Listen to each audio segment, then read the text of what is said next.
A whiskey, but I have. No worries, no worries.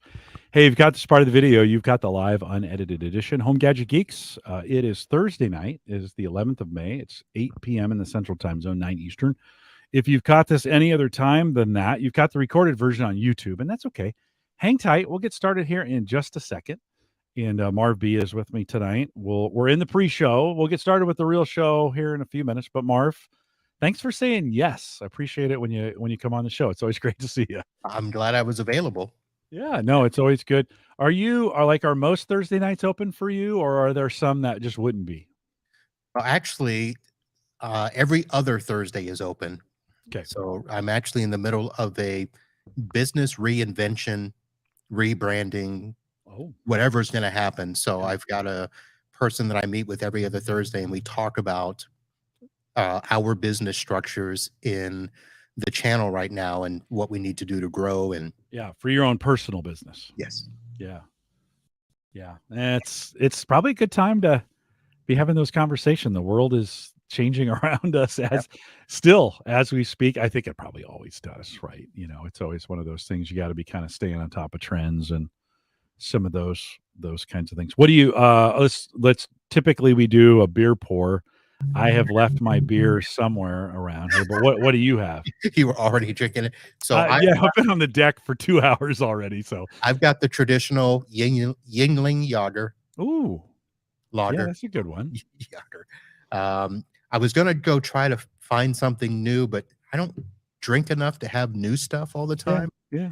The only other thing I had drinking a while was a Mike's Hard Lemonade. Yeah, those aren't bad, especially in the summer, and it's always summer in Florida, so, you can get away with that. I like a shandy this time of year, starting to get into summer when it's not hot enough in Omaha yet for those, but I'm sure you're already seeing some pretty good temps, right? Oh yeah, it's hot. It's always hot in Florida. It's always hot It down is there. hot. Yeah, I didn't grab one. I'm wondering if I'm gonna regret that.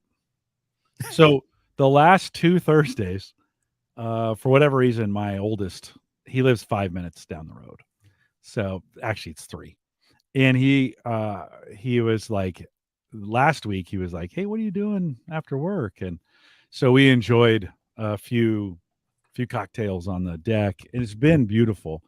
We just got off the deck tonight and it started raining. As soon as we got off the deck, it started raining. And I thought, okay, So that's you not such make a it bad thing. sound like the deck is a destination. It is at our house. Yeah. Yeah. For friends outside of the family, it's called the Speakeasy. It's the Collison Speakeasy. You have to know which gate to go in to get into it, but you can come to the house, come around the back. And when we're out there, the neighbors are welcome. So you can always It's, just come around. oh, so it's like a neighborhood spot. It can be. Yeah, it can be at times. My neighbors are kind of old, so they don't always they're like, Jim, 9's a little late, Okay. Well, but my wife wanted that, and I said, no, we can't. We oh, just can't have people showing up whenever. yeah, yeah, yeah. Well, it happens from time to time. They got to hear us. We got to be back there. They can't just come back and expect service. But what almost always happens is it's the kids. Like Mm. my kids come by way more frequently than I ever thought they would, and it's great. Don't get me wrong; it's awesome that they come but they'll ping me in the afternoons and they'll be like, "Hey, what are you doing tonight?" And I'm like, "Well, I don't know, nothing. What do you want to do? Can we come by?" Yeah, Oh yeah, my. you can come by. So they come by and sit on the deck, and we enjoy a cocktail or two, and when the weather's nice. Not, of course, not as much in the winter as in the spring, summer, fall. Gotcha. Yeah. Oh, that's I guess it's the benefit or the drudgery of living in Florida. People Yeah. people want to come down all year round. Yeah. Yeah, they do. It's nice all year round, you know? So, yeah, well, it's probably smart. We it's like I said, it's mostly our kids. I try to drag some work folks over from time to time. So I'll be like, "Hey, what are you doing on Saturday? You want to come by? You want to swing by?" And I'll say, "Just park out front and then come around the back. We'll be on the deck and but we'll be waiting for you." And so they come back and it's always enjoyable, but I'm in this really sweet spot with my kids where they're 34 to 24, which is the perfect age. And they just like hanging out with their dad, which is really weird. Well, it's rare because that's about the time frame that they're off Yeah. doing their thing. No, You but know, they're whether not my kids. My kids are hanging out with me, and about, 10:30, I'm like, "Hey," 11, like, you "Hey, gotta go. like, you can stay out here as long as you want, but, I'm going in because it's," and I say that, but I don't go in. I stay out late with them, and we have a good time. Yeah, Tony says that's super cool. You know what? It is super cool. I'm not gonna, somehow, and I'm not gonna use the word right because I think that's wrong, but somehow I raised my kids in a way where they wanted to hang out with me. And people are like, "How did you do that?" I'm like, "I don't know. I got lucky. I just got lucky." So the kids, to all 5 of them, and one of them's still home with us. So, the 4 boys will come over pretty regularly, which is pretty nice. So we enjoy it. Yeah, Jay says enjoy that while you can. Yeah, I hope it, Jay, I hope this becomes a thing. Marv, I don't know about your relationship with your dad, but for me, I kind of wished I had done more. Now, my dad was kind of crazy, but I wish I'd done this more with him, those kinds of things, and I did. But so I don't want to give. I want to give my kids a chance. If they want to do it, I'm always available. Always, Mm, they want to hang out because you uh-uh. just don't know. Right, you don't. Yeah. And I'm gonna refrain from answering because I would bring the vibe down. Okay. All right. That's fine. And it's hard. Listen, dads, moms, they're hard sometimes, Yeah. right? And so it doesn't always pan out that way. I know I'm pretty lucky, and I know that having that kind of um, kind of having that relationship with my kids is super unique and super special. But I pinged Phil at he's my oldest. I pinged him at 3:45 and said, like, "What are you doing tonight? You want to spend some time on the deck at 5:30?" And he was like, "Uh, aren't you afraid of it raining?" I said, "We can go to the shed." Like, I have a, It's a deck, got I a built roof, out right? the shed that's, so we can do that. He's like, "Okay." Does So your deck not have a roof? it does not. No, Oh, no, okay. not covered. Not So we even. got a patio. We had a concrete slab in the back of our house when we bought it, and one of the first things I said is, "We gotta screen it in, put a Yeah, roof on it, so we can have, right, right. an outside space." Yeah. Well, in Florida, you need to. Like, the bugs will carry you away, right? Yeah, so people come and visit, and man, they're out there morning, Yeah. noon, night. They're It's like, like a "How" 3-season room, or for you, it'd be a 4-season It's a room, but four-season room for us, yeah. yeah, yeah, yeah. Do you, you have any tech out there? Do you have TV, or have you We set put up the TV out there, yep, we got a okay. TV out there, I took down we had a Comcast box out there, we took that out, put a Roku box out there, actually, we did the Roku speaker. Oh, Oh. okay. So it has a little bit of sound to it. Nothing else yet where we've had it out there for almost 10 years, and we keep saying we're gonna do stuff, but Yeah, you know what? As long as we've got music and yeah, the pool's right outside, I mean, we don't really need tech out there. yeah, yeah. No, it's a good I had a pool when we moved in here, we had a pool, we had a You above took it out? ground. We took it out. It was just What? listen, it's so much money. It was so much maintenance, and my kids quit swimming in it for a while. And so we'd spend $1,000 on chemicals and all that other stuff every summer. They'd swim in it like 4 times. And I'm like, "Yeah, no, no, no, no." So we put it on Craigslist. Somebody came and got it, took it Oh, down, it's which one of was those kind of pools. yeah, it was not an in-ground. Yeah, yeah, you can't it's not like I was gonna That's not a dig it up. pool? No, no, no, it's not. But it was water, and it was pretty big. It was I don't know, 20 or 24, something like that. Alright, And it was pretty big. we've got the in-ground pool. Yeah, That was the wife's big demand is that the house had to have a pool. yeah, And again, we really don't use it unless people come over. Although she uses it, she goes out and she still does her tanning and she'll put her feet in. yeah, So I yeah. spend every week cleaning it, Well, in chemical. Florida, it makes sense because you can swim in it like 10 months out of the year, or maybe 12 if it's an easy winter. Do you heat it? Does it About heat it? Cool? it's not heated, Okay. and I don't think we need a heater, but she does for the 3 weeks that it's cold. So Yeah. that is the one tech that I'm thinking, okay, if we have to do that, it's gonna be a solar heater. Yeah. Yeah. But so far she hasn't put her foot down, so Okay. hopefully Okay. Well, you know what the future, at least what the I future told her, projects hold. well, we got to get a whole house generator before we can get that. Yeah, that's a good call. Good. Okay. So last night we lost power. We heard this about 8 o'clock. Pow. And we're like, oh, the transformer went somewhere, And sure enough, so we lost power. So I thought, well, this is a good opportunity to test. You're like, you start thinking like, okay, because I got to plug some things in to Oh, make it's yes. Yeah. not one of those you just flip the switch. So, but it takes me, I don't know, maybe 20 minutes to get the house up and Yeah. running. To get most of fridges, TVs, the computer room, right? Mhm. Right? I can get it all running on that generator. So I was like, well, like, do you wait? Because maybe it'll come right back on. It didn't. So I'm like, well, I'll test my disaster recovery. You're a guy Yeah. who knows the importance of testing disaster recovery systems, right? So pulled the generator out, plugged it in, plugged the things in the house, got everything up and running. And it was maybe an hour. And then the power came back on. But I was like, you know what? I know I can do it. Like, it's good to practice these things, right? Do you ever practice that stuff with your customers, like disaster recovery stuff? So we try to, and they just push back so much. We have one client that actually has a generator attached to their office. So once a year, that company actually will do a test. And I always have to be on standby because the Right. server room and some main, key stations and stuff, that's what they're checking for.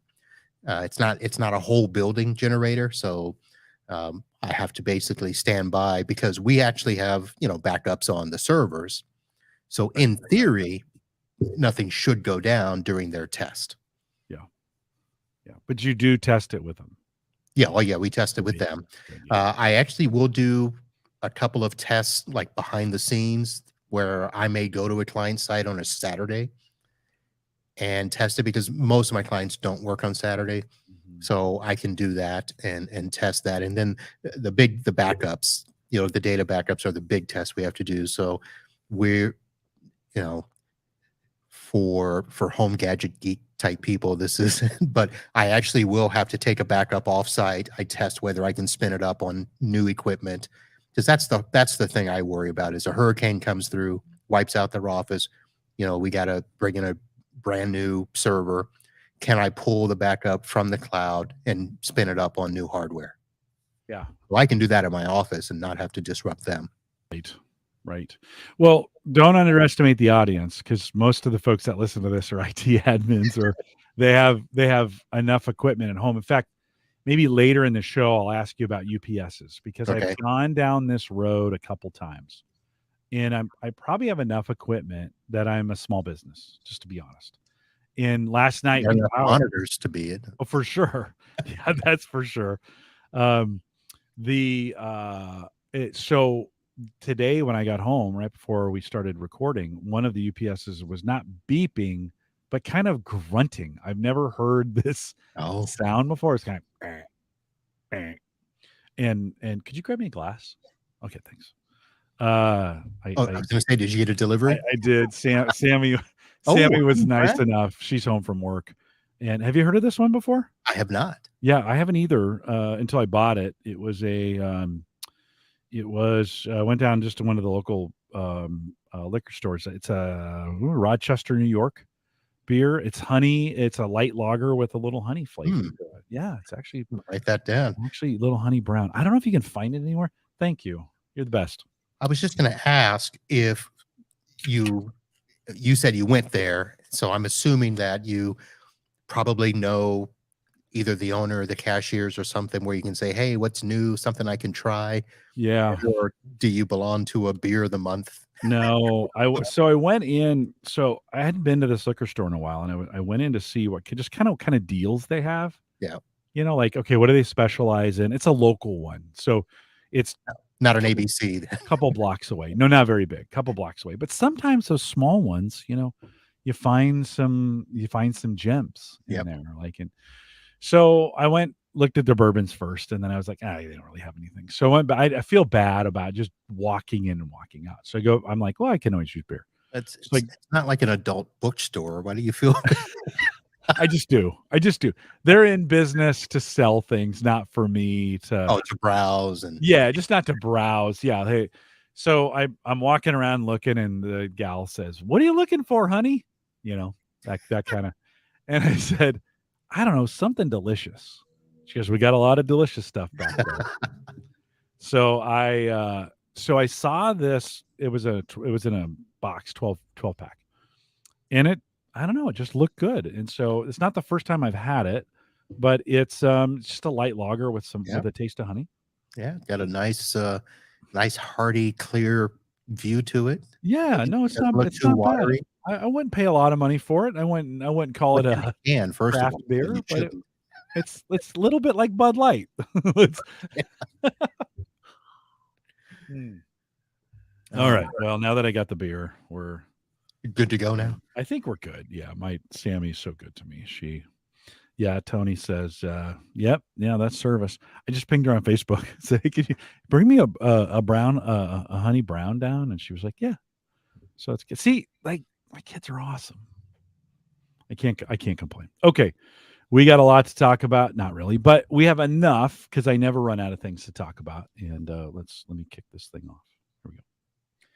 This is the Average Guy Network, and you have found Home Gadget Geeks, show number 572 with guest Marv Bee, recorded on May 11th, 2023. Thought it was next year. Here on Home Gadget Geeks, we cover all the favorite tech gadgets that find their way into your home, news, reviews, product updates, and conversation, all for the average tech guy. I'm your host, Jim Collison, broadcasting live from the AverageGuy.tv studios here in a beautiful Bellevue, Nebraska, my favorite time of the year. In fact, I've already been on the deck for 2 hours, but you don't care. We'll post the show with world-class show notes out at the AverageGuy.tv. Don't forget, this show's affiliate sponsor for May is Nespresso, and a couple of you have taken advantage of this. Use the code MQU328. It's on the site as well. I have a new sponsor tab at the AverageGuy.tv. Hit sponsors. You can see that one there, and check it out. You get $40 off your first Nespresso machine if you haven't done it yet. They'll send you a little container for the pods, and stop drinking bad coffee. Give it a try today. Nespresso, nice little machine. I make coffee every morning with the Nespresso. It's my first cup of coffee before I get to work, and then I use work-free coffee, or I'll make it as I'm perking coffee, and then I'll drink my perk coffee. Marv, are you a coffee guy? What do you do for coffee? I'm a coffee guy, but I was going to ask you, did you upgrade your coffee because of George Clooney or because of Aaron? Oh, well, Aaron shamed me. Let's be really I think she shames all of us. let's be really clear about this. She shamed me when she was on the show, and I said I drink day old coffee, and the horror on her face was. I'm like, oh, am I not supposed to do that? Like, is that not okay? Would you drink day old? Would you rewarm day old coffee? And me, no. No. God, no. And if she's listening, Well, I do. I'm not proud of it, but I do it from time to time. If I've got a little left in the perk, just pour it in a cup of coffee, throw it in the microwave, and yeah, I switched to a Keurig a long time ago just to have the convenience of fresh coffee without the pot. yeah, Although yeah, Keurig does make, I think it's called the Keurig Duo, where you can do the pods or a pot. I did right. that for my family reunion last year. Uh, I've been on this kick now to try to be a little more healthy, so I just ordered some organic beans and a grinder so that I can actually grind my beans Yeah, yeah, fresh. yeah. I like it. And I've then put in, I have sticks of cinnamon that I also grind up. So I use the cinnamon in there, a Ooh, little bit of turmeric, and I'm looking for something to replace the creamer. okay. Oh, we'll have to work on that one for you to figure out like what's the criteria? Are you just looking for a creamer that's not as bad for you as like heavy cream or Yeah. some of those cream replacements? Okay. Yeah. So I started looking at cocoa powder or something like that. Okay. So it was recommended to me a while back to just do that in place of coffee. And I tasted one and I'm like, oh no, not it's Yeah, yeah, it's yeah, hell. So I had been putting that in with the coffee for a while, but it's not really a creamer or sweetener. I do like it a little sweet, so I yeah, got to yeah, figure yeah. something. Yeah, during the pandemic, I went I went completely just straight black coffee, and I didn't think I'd like it at first, but it was just so delicious, especially perked. It was really Mm, good, and I've had an espresso for a while, and I used Nespresso mostly to make lattes, so I was adding milk to it, so okay. but then I started buying their regular pods, and, they've got Mexico and Colombia, and then they've got a bunch of specialty pods you can get, and I've kinda given up creamer altogether. I really don't even add cream. I used to go into work and 2 pumps of vanilla and then Yeah. on the work coffee, and I don't it doesn't taste good to me anymore. So, try maybe do, like, a week where you just go completely creamer free. See if you can go. I've done a few of them, Okay. but I still so I got my sugar down to 1 Truvia packet, Okay, yep, yep. so I backed off on that, and when I do use the cocoa powder, I don't put creamer in, so I'm working at it, but I do the coffee has to be flavored, so I'm a Okay, okay. hazelnut French vanilla guy, Yeah. so still Yeah. working on it. Bob's one producer Bob is wondering if 33 to 36% whipping cream, maybe? No, that's the other direction. That's the other direction you're trying to go. Well, I tell you what, I do like my Nespresso first thing, like, I can cut half asleep, pop it open, put the pot in, shut it, put the cup underneath it, hit the button, walk away for a few minutes, and I can come back and have a delicious cup of coffee. So check it out, MQU328 if you want to give it a try. Big thanks to Jay Franzi, who joined me last week. And he's out in the chat right now. We had a big chat about fire pits and actually got more dirt dug out around my fire pit. So Jay, thanks for a little motivation. Actually, my kids did it. Again, my kids.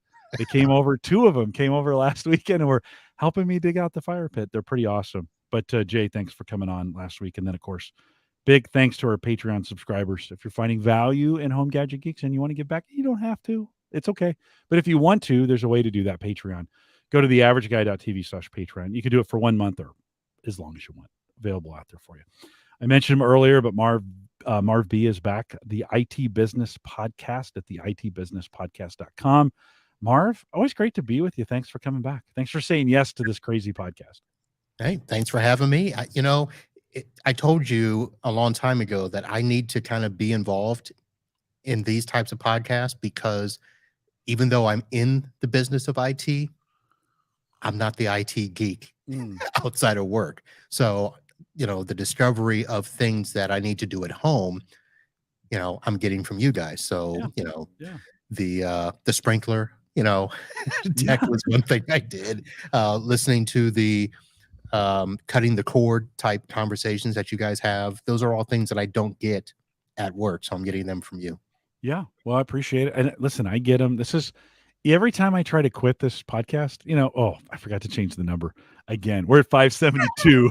By the way, 572. Sorry about that. I that's what happens when you have a cocktail or two on the deck before the show. I always forget to change that. So 572.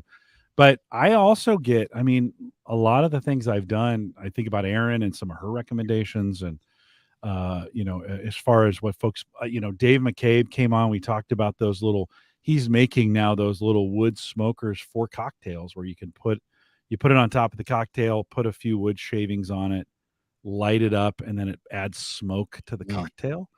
And that's like he's cutting that on he has a CNC machine at home and he's cutting it on that. Super cool. Like you think this dude made this at home. This is kind of cool. Wow. So, anyways, lots of great stuff, and I get it too. Let's Well, talk. Oh, on go that ahead. same vein, Yeah. so I almost stopped my podcast where I What? thought, I think I've, run the course. There's so many other tech podcasts out there, but every now and then you get questions from a listener Yep. or thank yous from a listener that they've listened and took your advice. And from a business perspective, it's always great when they can sit there and say, hey, I was thinking of quitting, but, I'm listening to your show and it's given me ideas to reinvigorate my business, or I made a choice change on my stack and, made a world of difference. So listen, it's a labor of love, but you've got a following and, they'll let you know when it's time to go. Yeah. Yeah. I haven't had anybody send me an email saying a little long in the tooth, yet. I should mention Dan Lefebvre is out in the chat right now. Dan is actually a sponsor for Ask the Podcast Coach, which I do on Saturday mornings. More podcasting than tech, but I have a geek segment in there from time to time where Dave lets me geek out. But Dan is a sponsor for the mug for that. He's at based on a true story podcast.com. If you are looking for another podcast to listen to and you want, and Dan's been on the show before, but and he's coming up here in a couple weeks or maybe next week. If you're looking for another podcast to listen to, or you're just kind of a movie geek, Dan's would be a great podcast to listen to based on a true story podcast, all one word.com. Check out Dan. Dan, thanks for your sponsorship on that. He's been sponsoring that mug for a long time, a while, and it sent me a really good mug, and I appreciate it. So, Dan, good to have you, and good to see Rich Hay is out there. Rich has been on the show before. Rich, it's probably time to get you back on as well. KDJ coming over from Jay's show. Bob Carpenter's out there. I saw Tony a little bit earlier. Alex checking in. I haven't seen Ken yet tonight, which usually checks in, but good to see all you guys. So great fun to come out and be a part of all the things tech related. Marv, so you're a small business IT guy. You just kind of admitted maybe you're not a gadget junkie, or you're maybe you're not as into that, but certainly you're in the business of IT. Chat GPT, which Jay and I talked about a couple weeks ago, keeps coming up in this, has really lit up the world of what I kind of call AI for the average guy, right? If you go to OpenAI, I think it's at chat.openai.com. You can sign up now, get in and try some of the things they're doing. But as you think about small business owners and now the power that they have through OpenAI or through ChatGPT and some of those things, it's been a couple months. Are they talking about it to you? Are you hearing about some of this? And what areas is it getting interesting? Or talk a little bit about that. What are you hearing? Well, we're definitely hearing about it, and it's coming basically from two fronts. The main front is for the types of businesses like mine, which are called managed service providers, where we provide, IT services to businesses, not just as, a single tech in a corporate business. So there's a lot of AI that's now being built into our products. Now we've seen, AI in stuff before with all the chat bots when you go to websites, hey, can I help you? Or when you call in to a support line or, order something online. A lot of that stuff is, AI generated bots. So it's been there. So now that's all flowing into the tech space where a lot of our stuff, it used to be when we would have in our what we call our dashboard. So we have all of our clients in a dashboard. We have all the servers, workstations that we can connect to if we need to for remote support. We have our antivirus protection, our web protection, and we get alerts if something comes up. If a drive is running out of hard drive space, we would get an alert, and we would have to write a script to say, hey, when this alert pops up, go clean the hard drive, clean out temp files, do all that stuff. Well, now AI is starting to be built into it, so we don't have to write those scripts. It just goes out and does it. And so now those companies are trying to figure out, okay, how can we leverage AI to make the jobs of techs easier? So that's the one side. The other side is the end users, the business owners, or the users in the business can just go out themselves and start searching. Hey, I want to do this. I don't want to call the tech. Can I just go in here and, hey, can you write me a script on how to bypass the DNS filter? Oh, I didn't think about that. Yeah. Oh, yeah. So it's going to be a battle for us in that regard because a big chunk of our job, not that it'll be taken away when it comes to management and design, but there's going to either be a lot of stuff that the end user themselves can do because of that. And a lot of techs will probably just say, hey, yeah, you can do that. Just go out here and do this.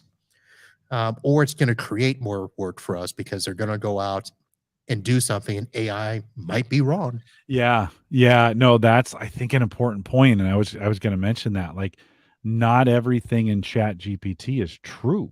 Right. Right. And so you've really got to kind of take it with caution going in, because like you said, as an example, you could say, how could I, this would be a query you could do. How could I update the Windows registry to allow me to do this, Yep. right?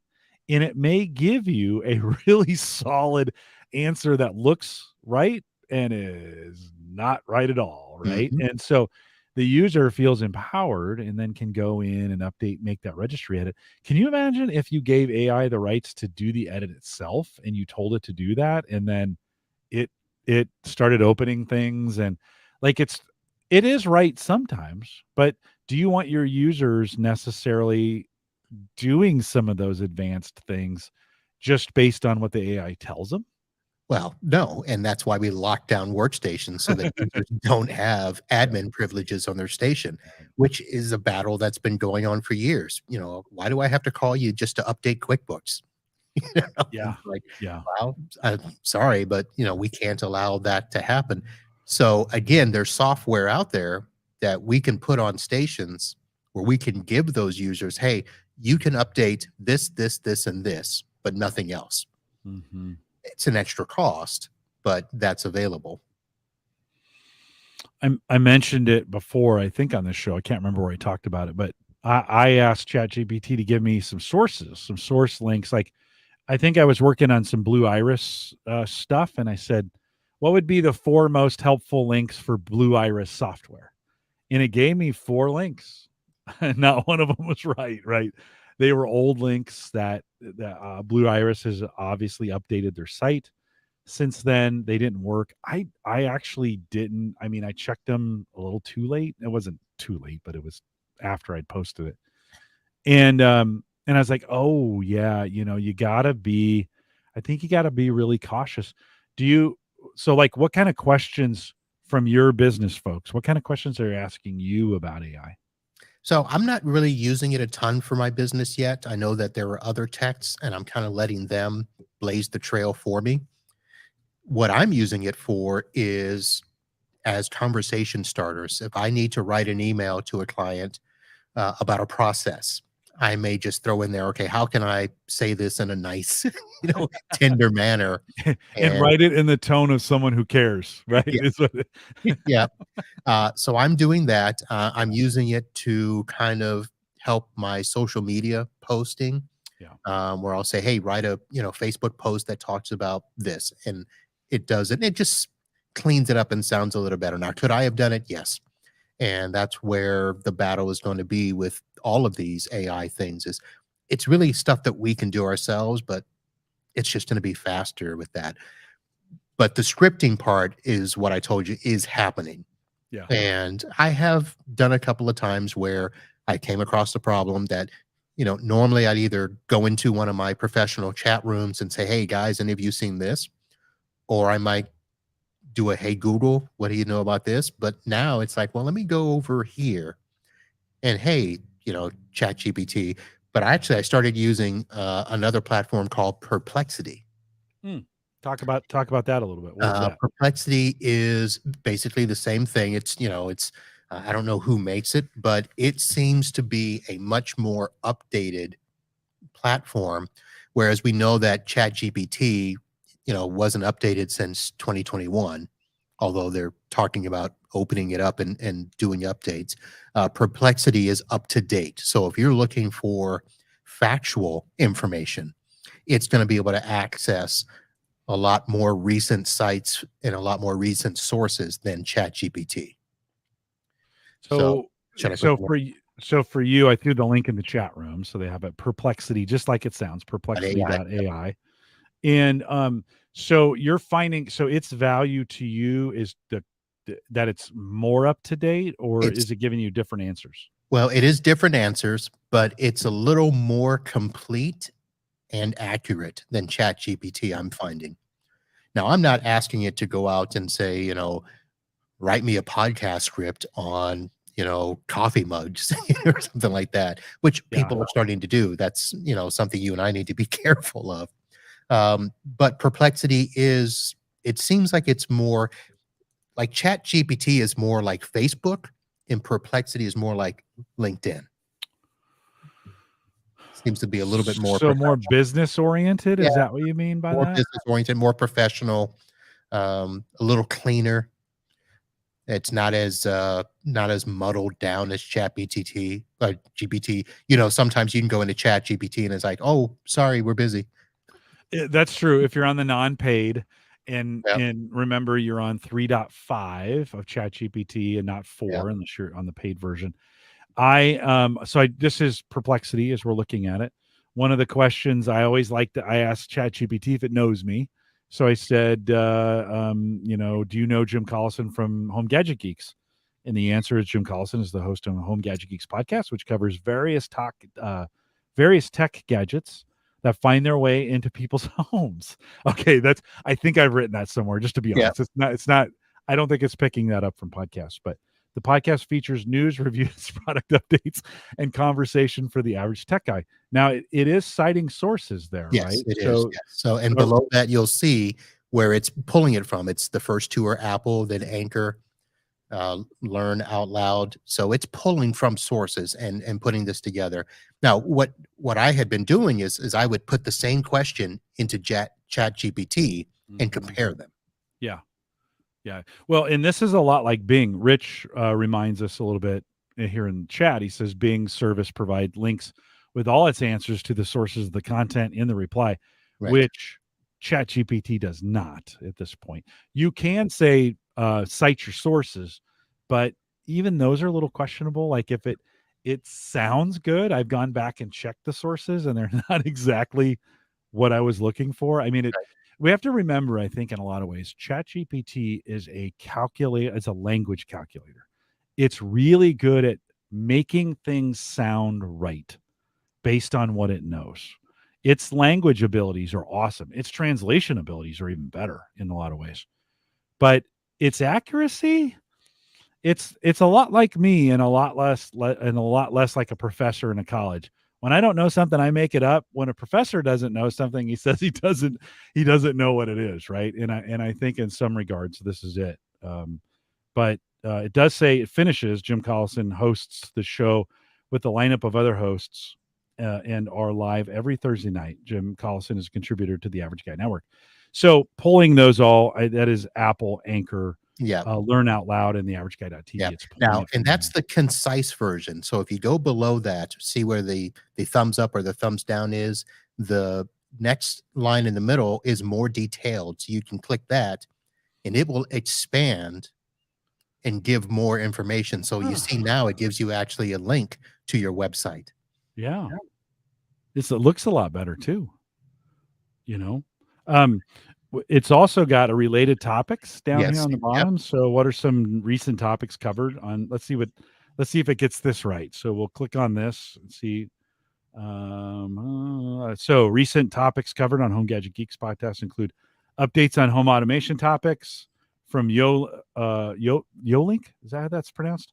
Habitat and Blue Iris, as well as discussions on unrated Home Assistant. That's pretty good. That's not a Yeah. bad. We talk about those things. Different ways they can be installed locally. In addition, the podcast has covered how technology can enhance your fire pit See? experience. From sound systems, this was Jay's podcast, from sound systems and outdoor speakers to televisions and smart home automation. Okay, so this is scary because this was last week. Yeah. Yeah. That's what I'm saying. It is pretty up to date. Wow. Wow. How'd you hear about this? I was doing a search. So when I went to go do Chat GPT for the first time, I kept getting the we're busy, we're busy, we're busy. And I'm like, okay, there's got to be Yeah. others. So I did a search and I said, what are some AI websites that are just like Chat GPT? This came up Hmm. and nobody I knew had been talking about it. And I went to it and looked at it and I'm like, well, this is pretty good. Now they actually have it to where you can sign up for the service, but this is all free. You're doing it all free. Right. And Chat GPT, they make you sign up Right. to get Right. in there. You don't have to here, but you can. Now, I just signed up, I think on Monday, and I haven't yet figured out what the what the benefit to signing up is. But apparently, there's supposed to be some more options inside, and I think that's those options that you mentioned, where you can say, "Hey, make your answer sound like this, and do I think that's in there? I just haven't had time Okay. to go in and look. Okay. Well, I'm gonna mess with this for sure. Rich had asked this question a little bit earlier. Let me find it really here. He said, "How do you approach attribution when using AI to generate these various posts?" So, Rich, for me personally, like for this post for this show, so it'll be at theaverageguy.tv/HGG572, even though it says 570 below. I'll say more from Chat GPT, and then I will put some things, Marv, about you that I pull out of Chat GPT, although I might use Perplexity for this week. So I've been searching my guests on Chat GPT to get some more information about them to see. So I give it credit in that case. I'll be honest, I don't give it credit every time when I'm using that material. No, I think it depends on what you're doing with it. If there's something that you're really talking about that needs to be cited, then you can just, go to the links that this provides Yeah. and use those. And I think you can download, maybe I'm thinking of another site, but being able to just, create a download with all the links, Yeah. then you just take them and stick them in. Well, this feels very Bing-ish, and Rich says Bing is up to date too, and so this feels a lot like the Bing instance. I wonder if they've got signed up some kind of partnership with Microsoft or something. Yeah, it might be. I've just never I've never been a Bing guy. I don't use any of the Microsoft stuff, so I don't Yeah. know. Maybe it is. Well, this opens a whole new world to me. Like all of a sudden, I had been using Swell.ai, which is a podcast-based service where you can upload your audio and it will transcribe it and then do a bunch of add-on stuff for you. So it'll like, hey, here's some topics that you covered. Here's a show breakdown based on timestamps, right? I think it's $20 a month. They give you I think they give you 2 shows a month for free, so I've been Really? using the free I've been using the free side of it for now just to kinda try it out. But, Perplexity.ai this is interesting, like, then down below here, you can ask a follow-up question. So, I guess you could say, like, "Has, Jim ever done a show," we'll say, "with Marv Bee?" Let's see what it comes back here. Yes, has done a show with Marv Bee, an episode of the Home Gadget Geeks podcast. Sat down with Marv, the host of IT Business Podcast, for an insightful conversation. They discussed the latest updates from Marv and talked about the exciting advancements in the DO. I can Dio never speakers, yep. DO speakers. That was the last time you were on, right? Yep. Yeah, that's kind of scary, Marv. Yeah. This is good. Yeah, how come I've never heard about this?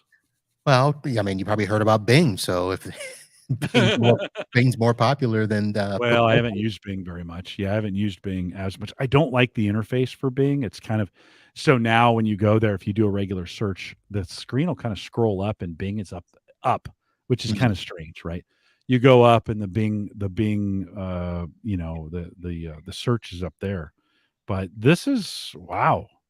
This is and I look here, it says in the past, Randy Walker, Gavin Campbell, Marv B, John Maddox, those are all within the last 3 months. That's pretty smart. Yeah, and if you just, go down and say, "Does Jim do any other podcasts?" I mean, you can just literally as if it's like the conversation that Chat GPT is supposed to do, where you can just simply talk back and forth with this. Yep. So Jim hosts several other podcasts, including Home Gadget Geeks, Gallup's Called the Coach, and Ask the Podcast Coach. Now, it's pulling off Podchaser, which is pretty interesting, right?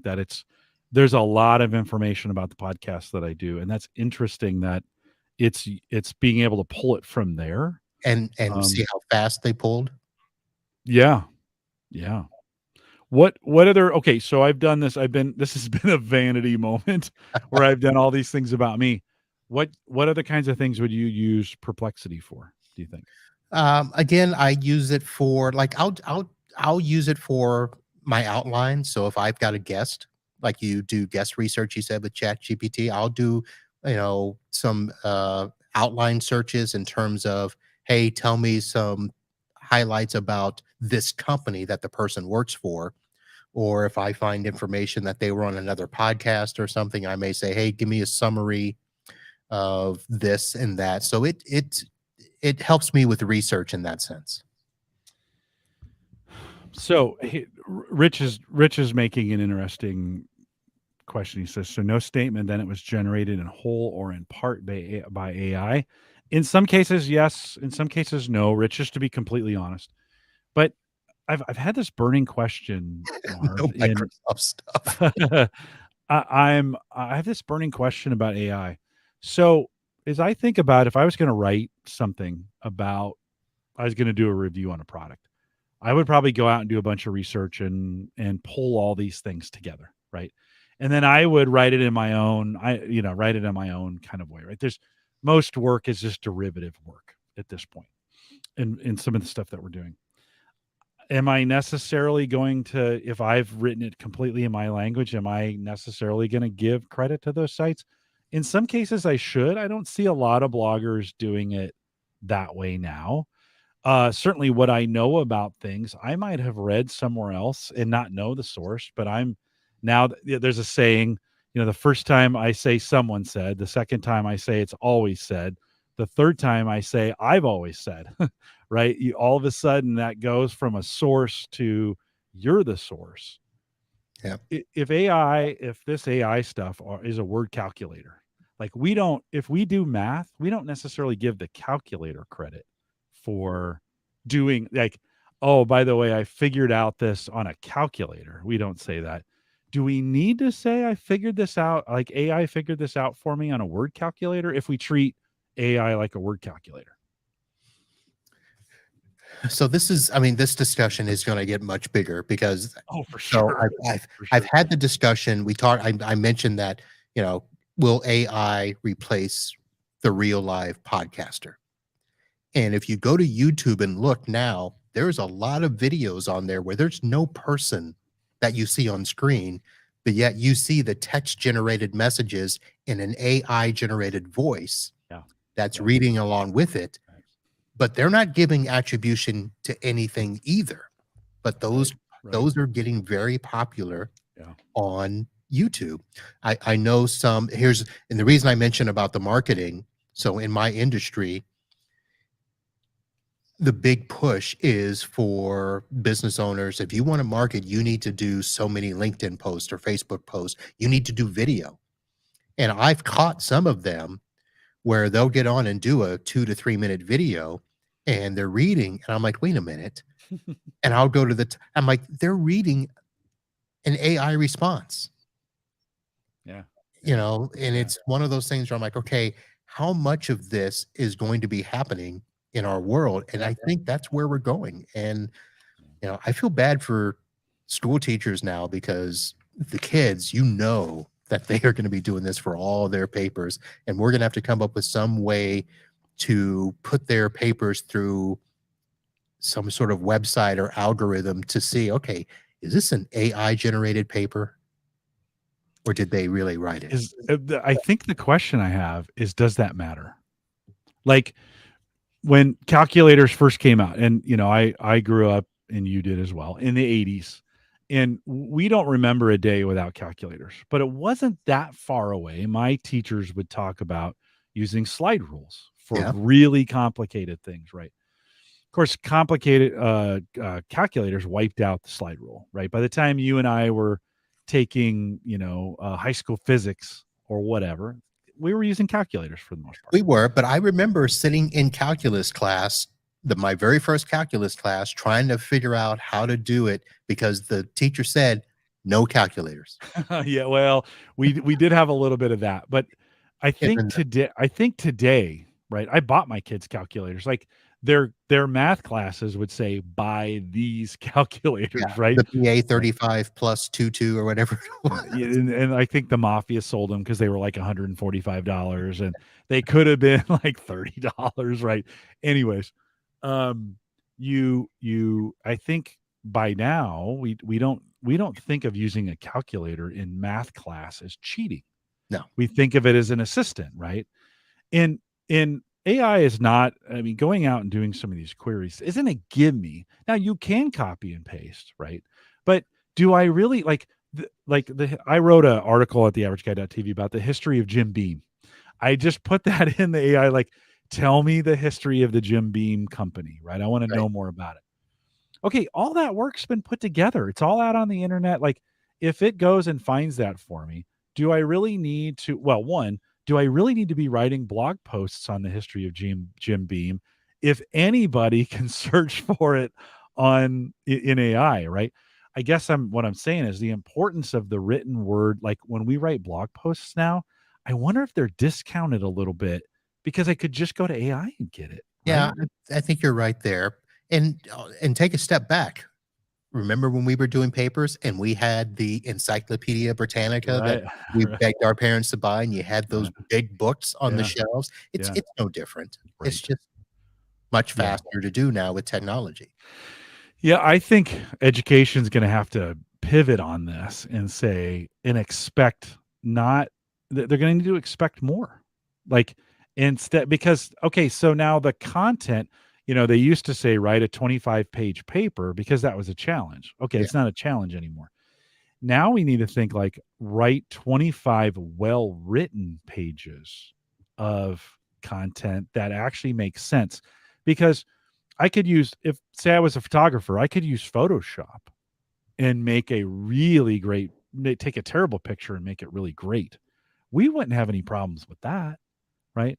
What's wrong if we're using words? What's wrong with taking a topic and making it more interesting than it was maybe coming out of AI or whatever, right? Well, I think you're gonna have to find a way to make it interpretational.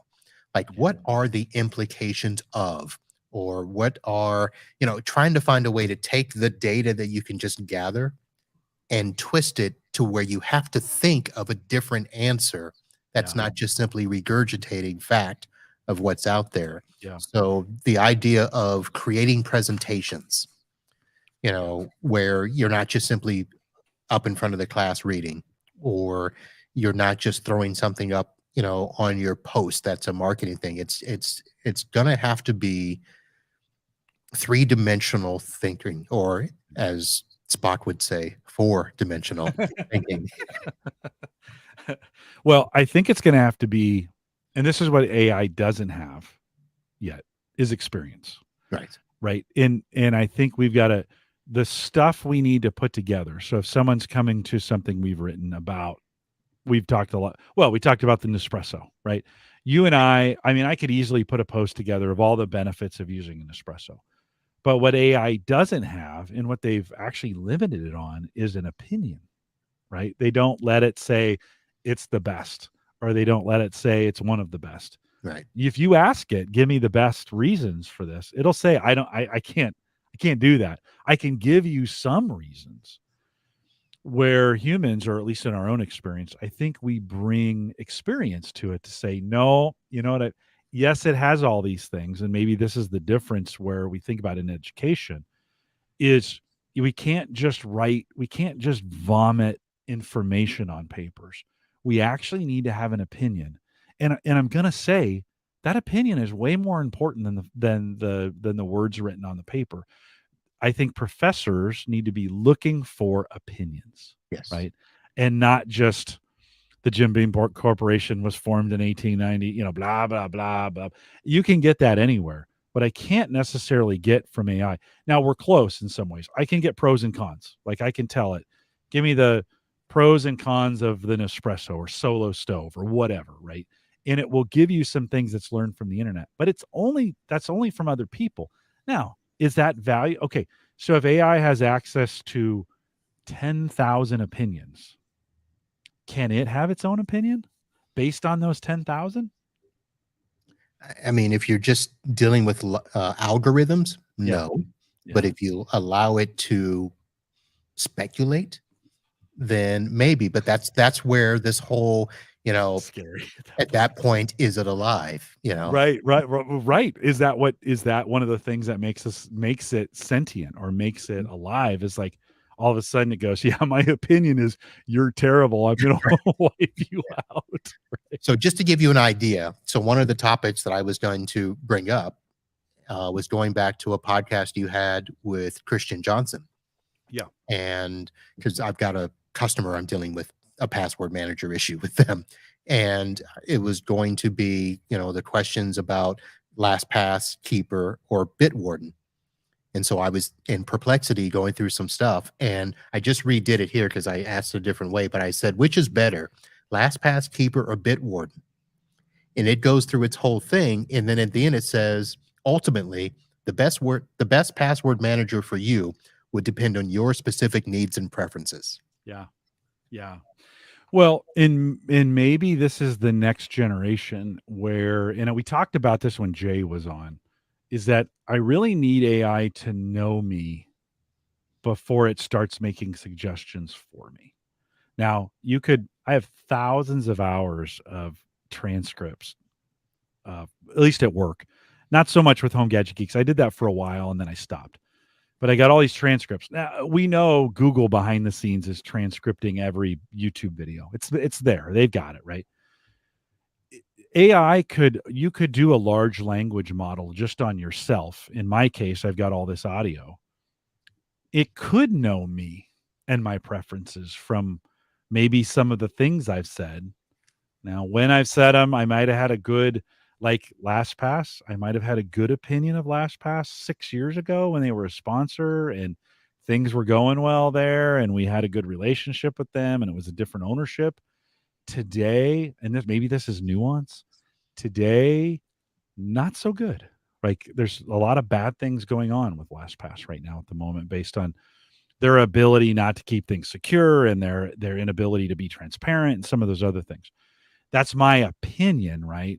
It would, if it took the whole library of everything I've ever said, it would be confused. You used to like it, now you don't. But right, it's got to figure that out, don't you think? But maybe there's a way for the algorithm to start incorporating patterns of behavior, patterns of speech, and patterns of opinions, and can maybe start to sense, oh, Jim's opinion is starting to change on this. So, and it doesn't start to say Jim has soured on LastPass. Yeah. Would that maybe that's a time element as we think about Microsoft has this, and I forget what it's called. Rich, help me out with this. In Windows, there's a function that keeps track of all the things that you do over time.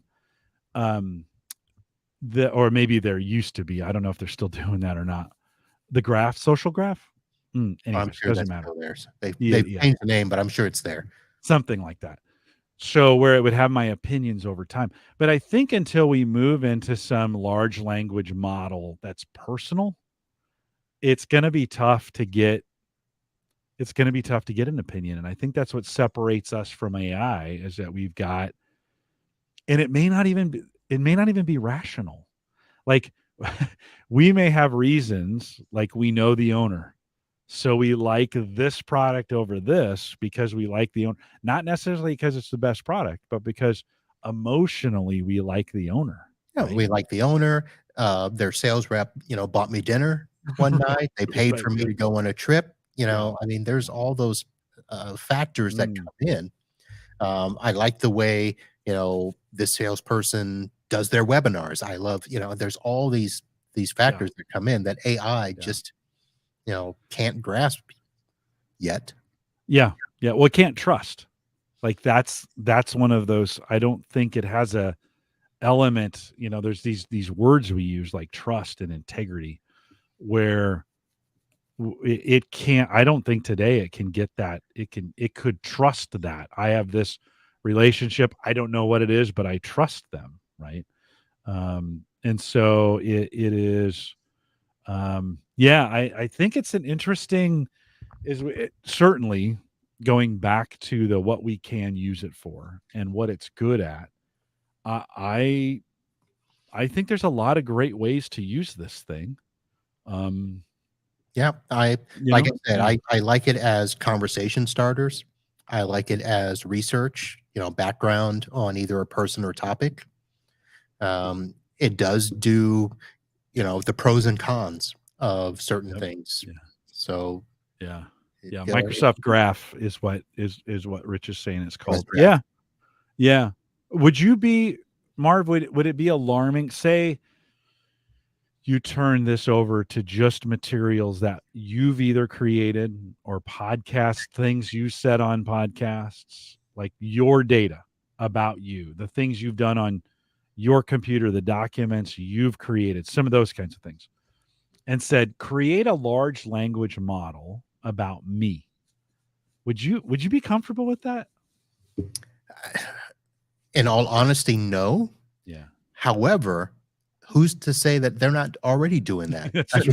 mean, I mean, you and I have been out there for years. Our voices, our stuff, we're out there. So somebody's, probably already working on that. Yeah, that alarms me I a mean, little bit. digital catfishing is real. Yeah. Yeah. So, but it'll be interesting now. So that going back to the whole podcaster thing, Yeah. can I just simply go to a website at some point and say, okay, the topic is XYZ. I want to make 3 points, use my voice, go. We're probably not too far away from that. Yeah. I mean, you Yeah. mentioned, so the Swell AI that you use. Mm-hmm. So I Mm-hmm. use something similar called Memento Mm-hmm. that I just started using. So I'm gonna have to go look at yours. And it's kind of a similar thing where when my podcast get post, it'll automatically load the podcast and it'll do an AI of the podcast where it'll do the transcript. Yep. It'll pick out about 10 to 15 moments that it thinks, hey, these would be good clips to throw on social Yeah. media. Yeah. Yeah. Then I can go over here and say, hey, what are the 10 best hashtags that I can pull out of here?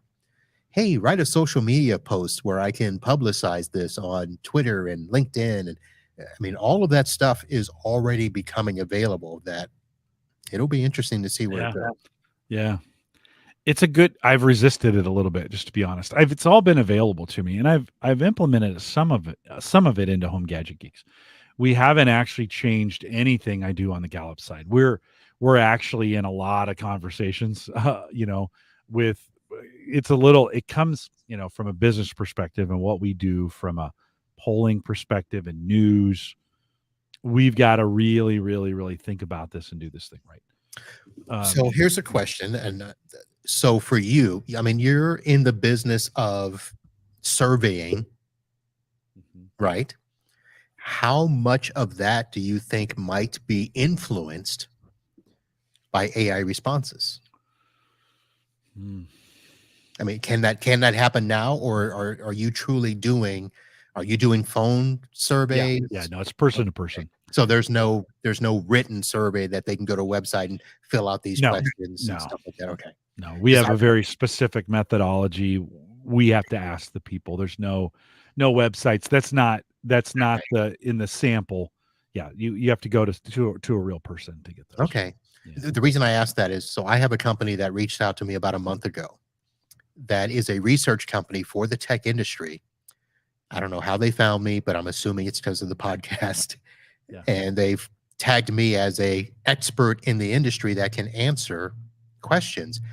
And the first two were phone calls, but now I'm getting like twice a week, I'm getting, hey, we've got a survey about this vendor. Can you Yeah. fill this out for us? Yeah. I mean, do I have time every week to do that? But they're paying me, so I do. But can I not just create and say, hey, if I get a question, here's the company I want to do some AI responses for, fill that out for me. Right. Yeah. No. Right. Well, I mean, yeah. I mean, from a hack perspective, that might be that a way to cheat the system, right? Of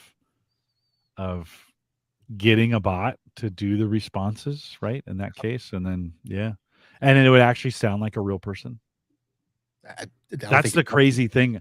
I think that's the crazy thing about AI is the language models have gotten so good right. that it sounds really good, and you can, like you said, and I've done this too before, say it in the voice of, or make it funny. By the way, I don't think it's very good at humor, but make it funny, or have it set, I said, in the voice of an expert, right? Type deal. You can Right. kind of, yeah. That, honestly, that may be the as we think about that in the areas of asking questions or getting information from people. I know there's already been, there's a lot of legislation around this. We used to call a lot. I mean, our calling centers are non-existent anymore. We used to call people to get their opinion on things. And that's, for the most part, that is completely dried up. Mhm. Nobody answers their phone anymore. Yeah. Nobody wants to take a survey regardless.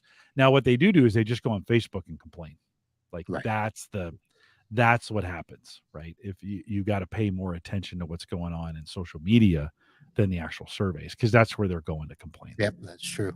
Yeah.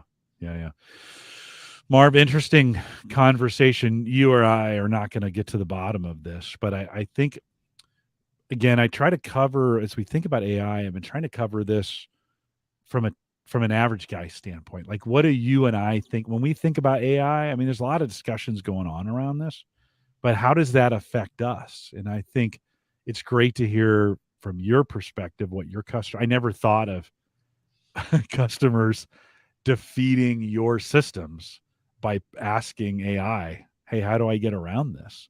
Like, right? Listen, our industry has been battling this for years.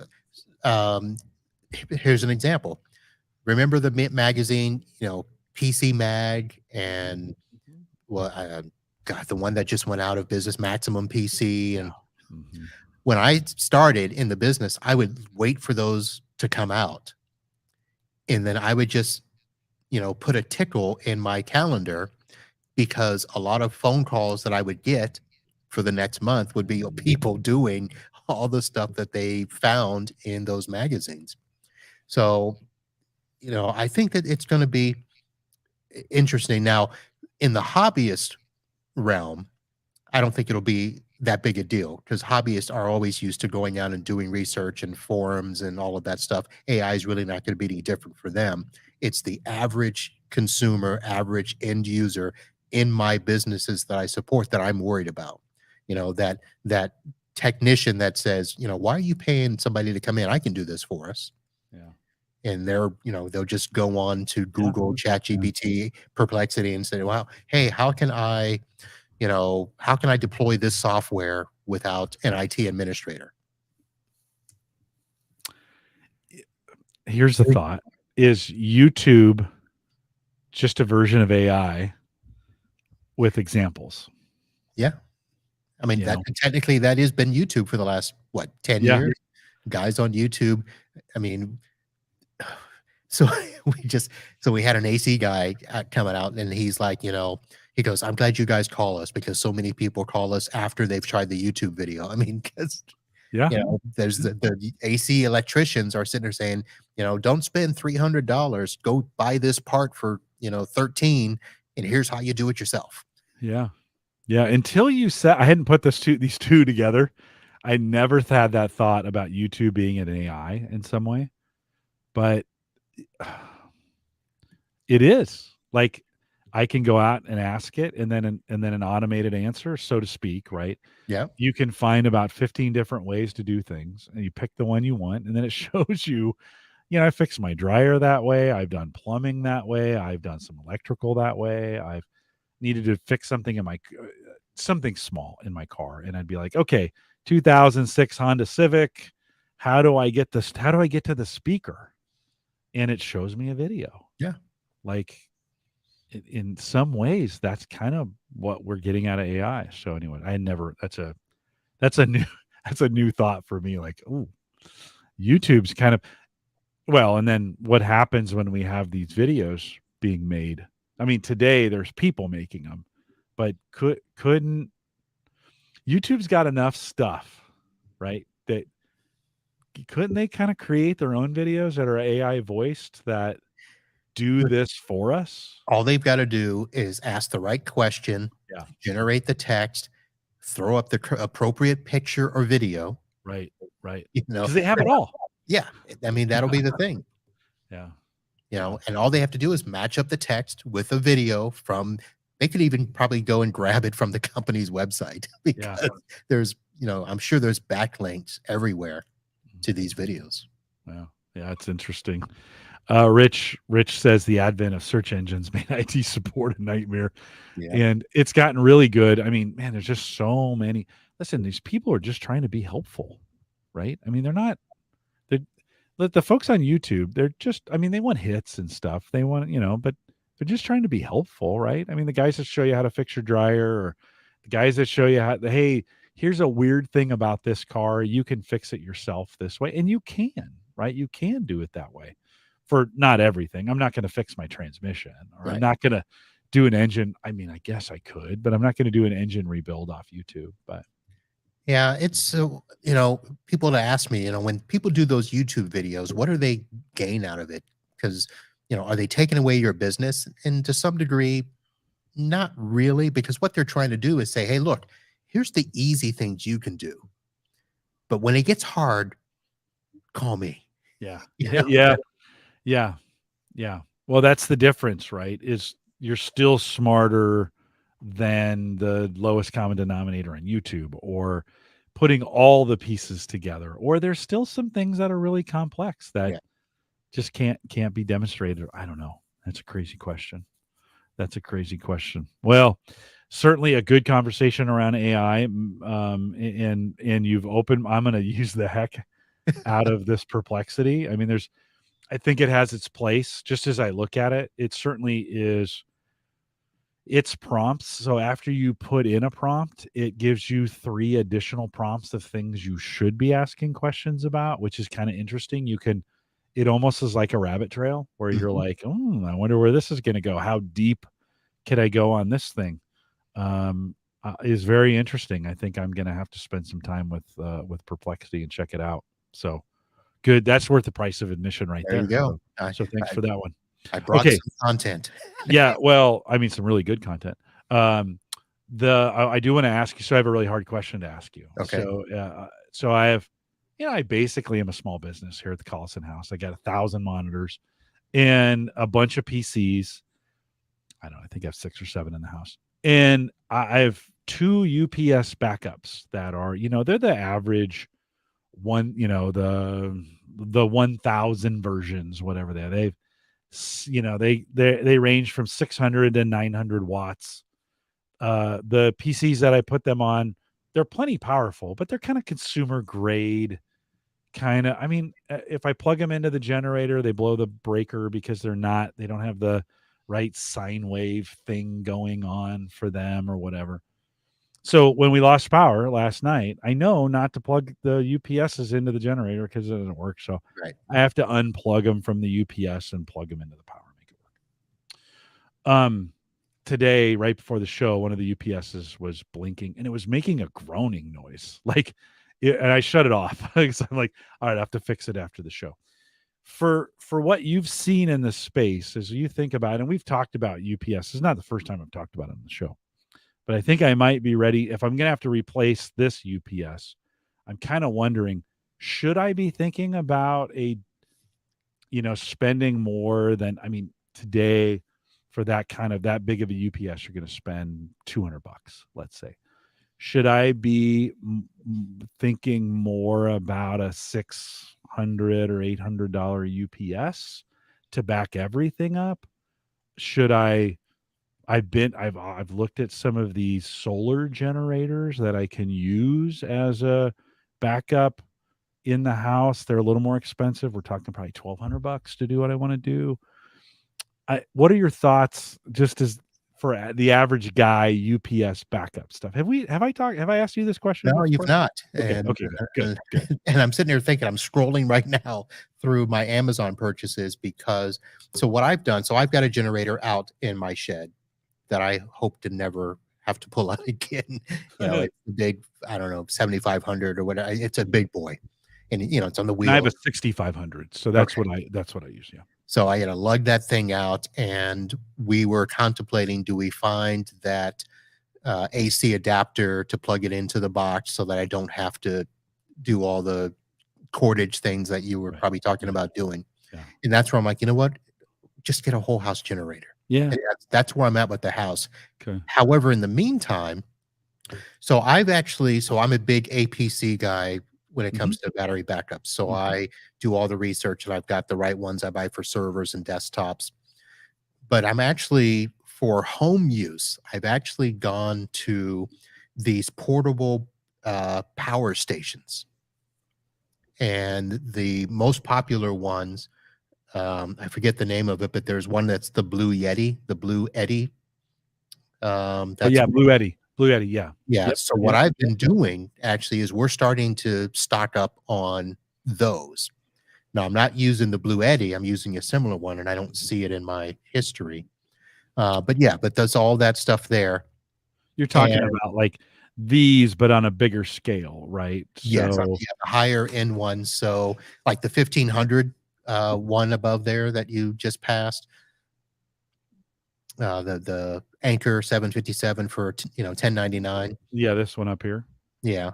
Mhm.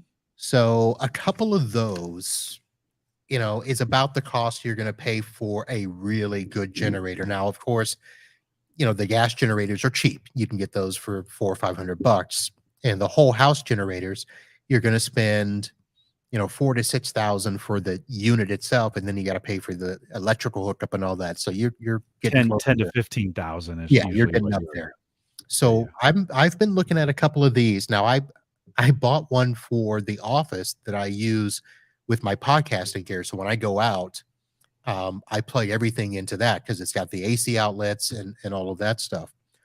Um, so we purchased. I probably need to go find the one I got, but it's 1,000, maybe 1,100 unit that we got just for the house because when we really don't want to go through the hassle of pulling that generator out unless we know we're going to be done for a couple of days. So anytime we Mhm. lose power for a few hours, we just simply plug in what we need to these, and we're good. Mhm. And they're big enough to run if we knew we were going to be out for a day. We can hook up the fridge and stuff to one. We can have another one for our entertainment stuff. I've not used them for the computers, Mm. so I'm still with the APC. The problem with the APC is that they just don't last long enough. Right. Right. These can last up to 10 hours. Mhm. Mhm. With the APCs, I think the biggest configuration that I have lasts me 2 hours at Yeah, the they most. have little tiny batteries. I mean, you get these APCs and they've got two, I don't want to say tiny, but they're only this big. They're they're old technology on the battery They side. I are, mean, you got but the these ones new that ones that are I get the 1500 model that has a battery extender pack. mhm. So that's what gets me a little bit longer. That's what I use for all my servers. Mhm. And I'm waiting for the what is it? The lithium PO Yep, or PO4. whatever. Yeah, PO4. Yep. So that I'm waiting for that technology to mature because those I think are gonna probably be the next generation. They'll last longer, they're cleaner, but man, they're pricey. Yeah, they're $1,000, you know? Now, if I let's say I replaced these 2 units, I'm at $500 for what I need, let's say they're $200 to $250 each for the ones that I use now. I did look at the next generation up for to get pure sine wave, because Mhm. this is the problem, is when I plug these lower end UPSs into the generator, they don't have pure sine waves, so they blow the breaker. It thinks it's overcharging, right? It pulls huge this huge draw. At first, the breaker kicks, you never get past anything. Some of the more expensive UPS devices that are kind of enterprise or whatever, $600 to $900 for that same size. So now I'm kind of thinking, this is with the thought. I'm already in that price range. It's like, and then I was thinking, well, maybe I go with Blue Eddy or Jackery or some of those, throw that in. They also accept solar power. So if I wanted to, I could run a line out to a solar panel that I put on the roof and it would charge it. Many of those also allow pass through. So if you've got them plugged in, it's going to pass the power through, not use the batteries, and only use the batteries Right. when needed at that point, right? For the more expensive ones. They've gotten really good and sophisticated. So I priced it out. It's about $1,500 for what I need for the house. And then I think, do I really need to spend this? It always ends with this discussion. Do I need to spend $1,500 on something that only happens every other year or And even once a year? that's where the rub is for Yeah. you, where you're Yeah. at, probably Yeah. not. Yeah. Here in Florida, it's a much bigger discussion because we could have a thunderstorm at any given time, take out power. We have the threat of hurricanes, Yeah. all summer. So it is a discussion. And then we'll go a few years with nothing. But, we lost power for about 30 minutes just the other night. We couldn't figure out why. Yeah. Yeah. Yeah. And we had it up and running within 2 hours. We get severe thunderstorms or tornadoes that come through here from time to time. We've had some just go as far as 7 miles south of us. So they're close, right? Wiped us out for about 3 days, but that's once every decade. Yeah. And you're like, oh, am I? So this is always where this conversation lands. Start small, and then I'm like, well, I could go here at the mid range, and then I'm like, oh, I could put the whole house on a battery backup. That's actually $4,000 or $5,000 if I wanted to back up the whole house on a battery, maybe more, $4,000, $5,000, $6,000. Do I really want to do that for one time a year, or whatever? Last night, so the power went out. My wife texted the rest of the kids, "Hey, our power's out," whatever. And my oldest says, "What's nice outside? Like, why don't you just go outside? Step out to the deck." Exactly. It's gonna come back on, right? And yeah, and I ran the power to so my emergency plan is you get the fridges going first because that's the most important, like protect the food, right? So I get the fridges going, and then I'm assuming I would, get my computers up running next because that's important to me, right? And then in most cases, I don't need them.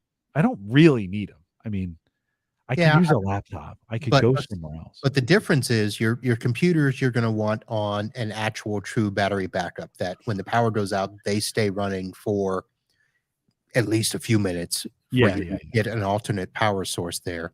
Things like the fridge and other stuff that'll give you time. You can go pull out stuff, oh yeah, and that's where having the Blue Eddy or something similar close by, where you just run it over there, plug it in, and for a few minutes. Of course, the fridge you got to probably pull out, to get to the gourd. No, I've actually got the plugs now in a spot where I can just move them to Oh, there you go. yeah, it's kind of nice. I just the way I set it up. Yeah. Yeah.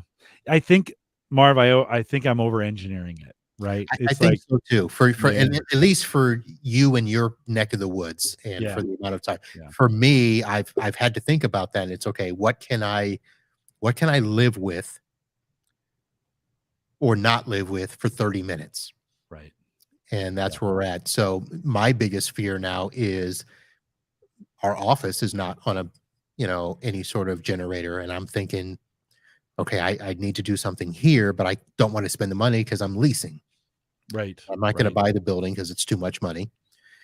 So I'm literally, 3 minutes from my house. So what can I do there that if power went out here, I can run home and power everything up there? So that's why we're Mm. investigating the whole house generator, Yeah. but Yeah. investing in those power packs as a temporary, stopgap. Yeah. Well, listen, the ladies in the house last night didn't panic for 1 second. Like even my wife, she was sitting on the couch and it was fully reclined and it's, one of those, it's all like, Yeah. she's like, well, I guess I'm stuck in the recline position. And I was like, well, and it literally it's so funny. I get so bent about losing power. For me, it's really about losing food. That's what I get paranoid about, right? I have this unhealthy relationship with it, and I get all amped up if I think we're gonna waste food, right? So, So you know how go you ahead. solve that? Do you have a portable ice maker? No. Oh, you got to get one of those. Well, yeah. Well, I've got most of it solved. The funny thing is the girls didn't even panic for a second. They were like, Sarah bought these portable lights. I should have brought them over, and they literally just go and you Yep. you lift them up and the lights come on. They were like $7, right? Something like that each. And they were great for those kinds of emergency situations. And then I was like, Sammy was like, well, if we can get a fan running at some point, that'd be nice. And I was like, it's how can you live your life so simply? I'm thinking about how do I continue to cryptocurrency mine? how do, how I do need Wi-Fi. Come on. could I do a podcast with the generator on? I could, by the way, I could get it done. But yeah, it's just a different. It's crazy when I start thinking about this, and the lithium phosphate PO4, whatever those are, LIFE PO4. Those are the batteries that have amazing cycles, like 3,500 cycles now before 80%. Those are really good now. And and again, I sometimes think like, I could probably just buy one of those, power all of them. It would be a backup solution. It's probably going to be $400 to $500 more than I'd pay for regular UPSs. They would probably last a lot longer, and I'd have this cool little device sitting where I could monitor. I'd have another monitor, right? Because they all have those cool little readouts on them. I don't know, Marv. I've almost pulled the trigger on a few of these, and I get down to it, and I'm like, you know what? A $200 UPS to replace the one that's going out would be just fine. Listen, I think a couple more years, though, those prices will come down. Yeah. Well, you got any other advice for me? I just gave you one. The ice maker. Get a portable ice maker. Well, here's what's ironic: the fridge will last as long as you don't open it. Right. Like, you get 12 hours. But we got the ice, so that if power is out, we've got the coolers in the garage. We can generate ice. I hooked that up to the portable power station, and we can make ice, and we can at least keep our drinks cool. We can put ice in the fridge. Yeah. If it does go pretty long. Not to pimp HelloFresh, but HelloFresh sends those. They have these like gel packs that they put in every single box. And for a while, I was just saving those in one of the freezers. Yeah. And then you can, in a power outage, you can just start taking them out of the freezer and putting them in the fridge. Yep. And it's enough, right? It's enough to kind of, for any short term, I wouldn't want to go any more than overnight. But at one point, Sarah came down. She goes, like, do we really need 57 of these things? And I'm like, probably not. And then I thought, well, then my brain went, maybe I need a HelloFresh freezer that just has HelloFresh packets in it that I could then distribute around. And then you're like, Jim, you have a sickness. You have a sickness. It's not the end of the world. Just get over it. That's where you spend $5 to save a nickel. Right. And well, thanks for walking me through that again. It was just fresh because we just lost power last night. And now that UPS is beeping and it's driving me nuts. And it's not the normal beep like my battery's bad. Like I said, it's like this groaning beep. Like, how old is it? 6, 7 years old. It's old. Oh, it's time to go. It's yeah. Florida, we've got a 3-year cycle on those. Yeah. No, we replace the battery after 2, and then the next time it goes, we replace.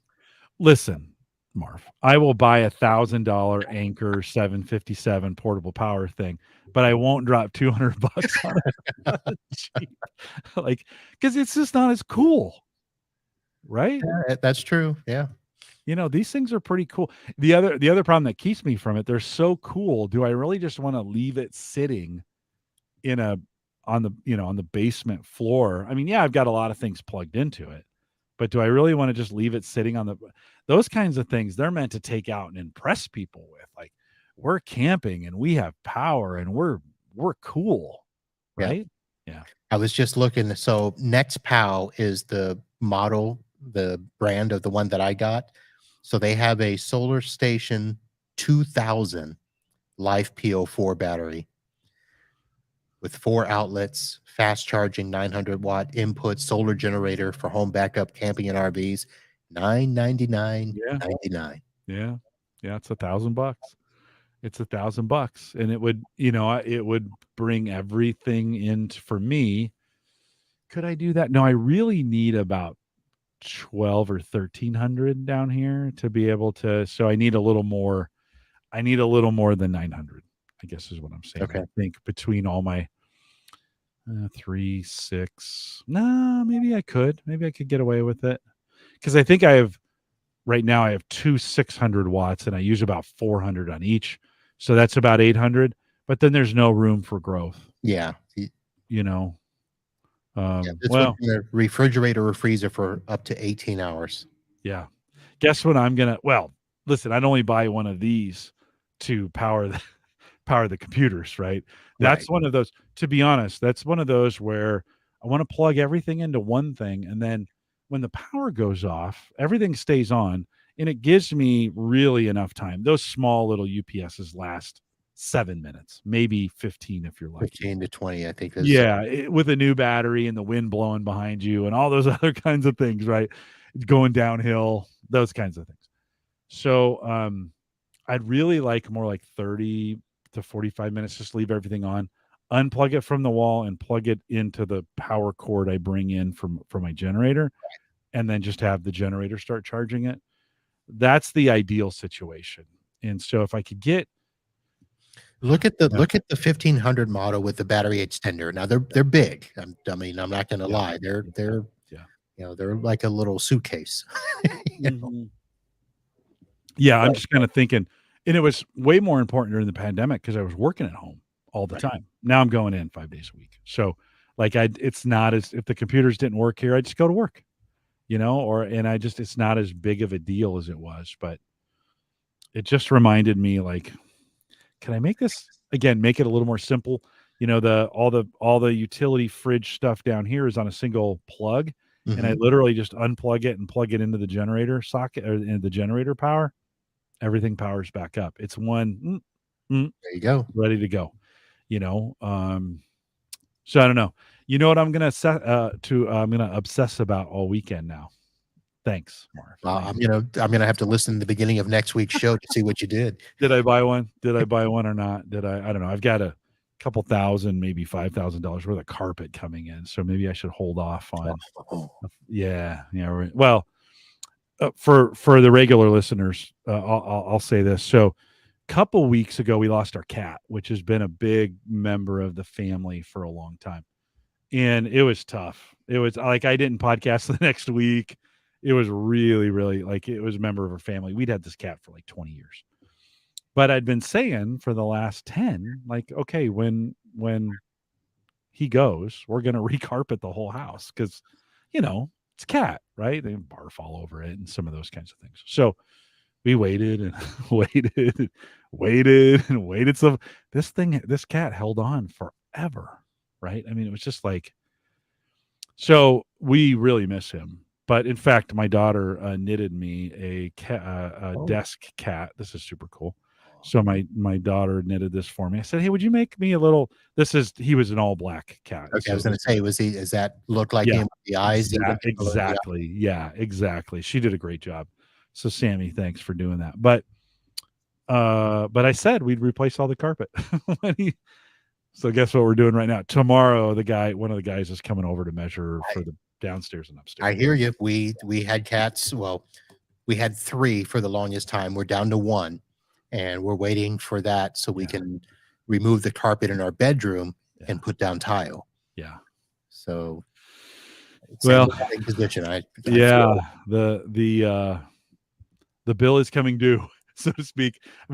And I'm actually kind of anxious for it. I've been waiting a long time to replace some of the carpets in here, and I just didn't want to do anything until that situation happened. But it was man, it was hard. Like I didn't realize just how hard. Like he's been our only pet for 20 years, Mm.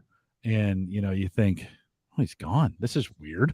Like I was way more emotional than I thought I was going to be, but it was good. It was all good. So it was $5,000 good as this new carpet is coming in this week. So, well, Marv, thanks for coming out can you hang with me for 1 second as I wrap Sure this thing can. up? Couple reminders on the way out. One, don't forget the Average Guy.tv powered by Maple Grove Partners, and that's Christian. We mentioned him a little bit earlier. Get high speed, secure, reliable high speed hosting from people that you know and you trust. And of course, that's Christian. I think he's still doing $10 plans. And so if you need a site for any reason, he'd love to host it for you. Maple Grove Partners, all one word, maplegrovepartners.com. I mentioned HelloFresh a little bit earlier, and of course, we're big on them. We're still doing 2 meals a week. Super awesome. And I couldn't imagine. I'd be super sad if we stopped doing them. $110 off your first 5 boxes if you check it out at theaverageguy.tv/HelloFresh. And change the way I eat. Marv, you said you're trying to eat a little more healthy. And HelloFresh has changed that for me. We're eating a lot more healthy, which is great. Just a great way. They taught me a lot. Taught me a lot about cooking, which I just didn't expect that to happen. You can contact the show, Jim at theaverageguy.tv. Subscribe, rate, review, blah, blah, blah. All that stuff if you want to and if it's important to you. We appreciate you guys and we appreciate you listening. We are live every Thursday, 8 p.m. Central, 9 Eastern, out here at theaverageguy.tv/live, and would love to have you come out as well. As I was cleaning up the document for the shows coming up, I closed it instead of and looking at it. I'm pretty sure Dan Lefebvre is next week. Dan, I know you were listening. If you're not next week, don't panic. Anyways, I think it's next week, and then I think in 2 weeks we have Bob and Ryan back on from Think Computers over at thinkcomputers.org, and we'll look forward to having them as well. But we'd love to have you join us live. There's a few of you doing that here tonight, but if you haven't joined us live, come out and try it. Give it a shot. If you've listened all the way to this part, like you're the most engaged listener that I have, come out and join us live. Seriously, just once. Love to have. We don't get anything out of it. I just love to see you. And we'll see you next time. With that, we'll say goodbye, everybody. Marv, thanks a ton. I know it's a little later in your time zone. Hopefully your Friday. Do you normally what time do you normally sign off at night, and what time do you wake up in the morning? Oh, so my goal is to be in bed by midnight. Oh, okay. Will that happen tonight? No. Okay.